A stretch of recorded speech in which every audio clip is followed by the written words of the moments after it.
Hello students, welcome back to our channel. ఇంకా ఎవరైతే సరే మన ఛానల్ని సబ్స్క్రైబ్ చేసుకోలేదో త్వరగా వెళ్ళైతే సబ్స్క్రైబ్ చేసుకోండి. అలానే పక్కనే ఉన్న బెల్ ఐకాన్ క్లిక్ చేసుకోండి. మేము ఇచ్చే ప్రతి ఒక్క లేటెస్ట్ అప్డేట్ అయితే మీకు నోటిఫికేషన్ జరుగుతుంది. టీఎస్ ఎంసెట్ 2026 సంబంధించి స్టూడెంట్స్ ఎవరైతే ఉన్నారో మీ అందరి కోసం అయితే ఒక ఇంపార్టెంట్ అప్డేట్ అయితే నేను తీసుకొని వచ్చానమాట. ఇక్కడ చాలా వరకు స్టూడెంట్స్ అయితే వెయిట్ చేస్తున్నారనమాట. ఫేజ్ 1లో మంచి కాలేజ్ రాలేదు, ఫేజ్ 2లో మంచి కాలేజ్ వస్తుంది అని చెప్పేసి. అయితే ఇక్కడ అసలు చాలామంది కూడా నన్ను అడుగుతున్నారు, అన్న ఫేజ్ 2లో 1500 సీట్లు పెరుగుతున్నాయంట, 15,000 సీట్లు పెరుగుతున్నాయంట, నిజమా కాదా, అవి ఏ బ్రాంచ్లో పెరుగుతున్నాయి, అన్ని కాలేజ్లో పెరుగుతున్నాయా అని చెప్పేసి చాలామంది నన్ను అడిగారు. అయితే ఈ వీడియోతోటి మీ అందరికీ ఒక క్లారిటీ వచ్చేలాగా ఈ వీడియోలో నేను పూర్తిగా ఎక్స్ప్లెయిన్ చేయబోతున్నాను. మీరు చేయవలసిందల్లా ఏం లేదు, వీడియో కింద మన వాట్సాప్ గ్రూప్ లింక్ ఉంటుంది. ఫాస్ట్గా వెళ్ళి మన వాట్సాప్ గ్రూప్ లింక్ని అయితే జాయిన్ అవ్వండి. అలానే మన ఛానల్ అనేది మనకైతే నియర్లీ 1 lakh దగ్గర ఉంది కాబట్టి ఇంకా ఎవరైనా సరే సబ్స్క్రైబ్ చేసుకోకపోతే ఫాస్ట్గా ఛానల్ని సబ్స్క్రైబ్ చేసుకొని ఫాస్ట్గా మన 1 lakh సబ్స్క్రైబర్స్ని అయితే కంప్లీట్ చేసేయండి. ముందుగా వీడియోలోకి వెళ్ళిపోయే ముందు అసలు ఇప్పటివరకు ఫేజ్ 1లో మీకు అనుకున్న కాలేజ్ రాలేదు, వచ్చిన కాలేజ్ కూడా నార్మల్ కాలేజ్ వచ్చింది, అందులో ఫీజెస్ అనేవి కూడా 1,50,000 వరకు ఉన్నాయి. కానీ మీకు ఎలాంటి కాలేజ్లో జాయిన్ అవ్వాలి, వచ్చిన కాలేజ్ మంచిదో కాదా, ప్లేస్మెంట్స్ ఉన్నాయో లేవో అని చెప్పేసి చాలా డౌట్లలో ఉంటారనమాట. అయితే మీ అందరి కోసం నేను ఏం చెప్పానంటే, ఇక్కడ ఏదైతే మనకి మేనేజ్మెంట్ సీట్స్ అంటే ఇవి ఎలా అంటే, మీకు వచ్చిన ర్యాంక్ ఏదైనా కానీ, మీకు ఏదైతే ఇంటర్ పాస్ అయిన స్టూడెంట్స్ ఉన్నారో మీకు మంచి కాలేజ్లో డొనేషన్ లేకుండా తక్కువ ఫీజు తోటి, అలానే మంచి ఏదైతే మనకి ర్యాంక్ ఉంటుంది కదా, మనకు వచ్చిన ర్యాంక్ వైజ్తో సంబంధం లేకుండా డొనేషన్ అలానే కాలేజ్ ఫీజు తక్కువలో బడ్జెట్ వైజ్గా, ఒక మిడిల్ క్లాస్ వాళ్ళు ఎంత బడ్జెట్లో అయితే ఒక స్టూడెంట్ని చదివించాలనుకుంటున్నారో అలా బడ్జెట్ వైజ్గా ఉన్న కాలేజెస్ ఏవైతే ఉన్నాయో వాటిలల్లో మనం మేనేజ్మెంట్ సీట్స్ అయితే నేనైతే ఇప్పిస్తున్నాను అనమాట. మీకు ఏదైనా కావాలనుకుంటే కాలేజు కింద కనిపిస్తున్న నెంబర్కి వెంటనే నాకు మెసేజ్ చేసి మేనేజ్మెంట్లలో సీట్స్ అయితే తీసుకోండి.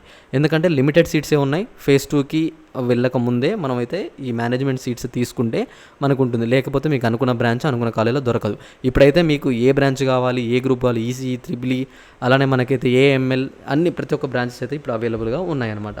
ఓకే, ఇక్కడ ముందుగా మనం అసలు ఫేజ్ 2కి సంబంధించి చూసుకున్నట్లయితే అసలు ఫేజ్ 2లో అవైలబుల్ బ్రాంచెస్ ఎన్ని ఉన్నాయి, ఓకేనా.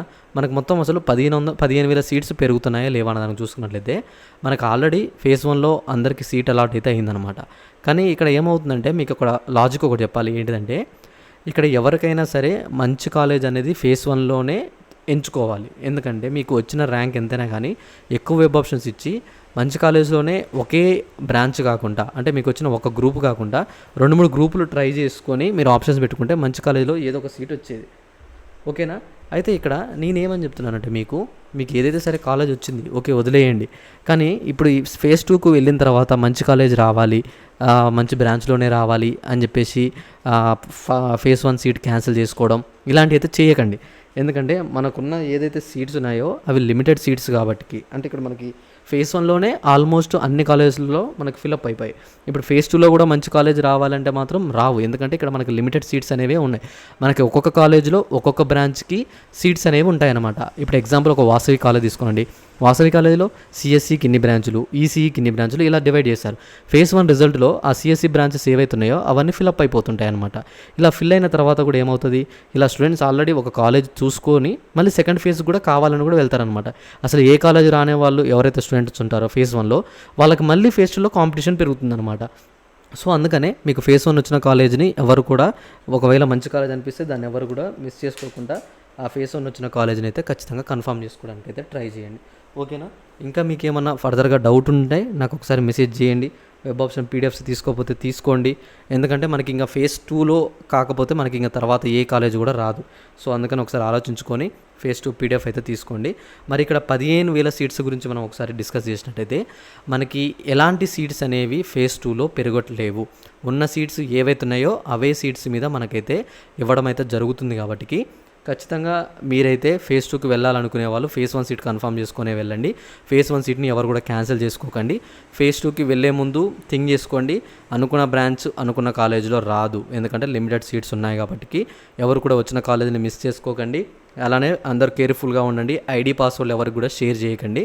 ఇంకా 15,000 సీట్స్ గురించి ఏమైనా క్లియర్ అప్డేట్ వచ్చినా ఒకవేళ పెరిగితే నేను వీడియో చేసి మీకు ఇన్ఫర్మేషన్ అందిస్తాను, ఓకేనా.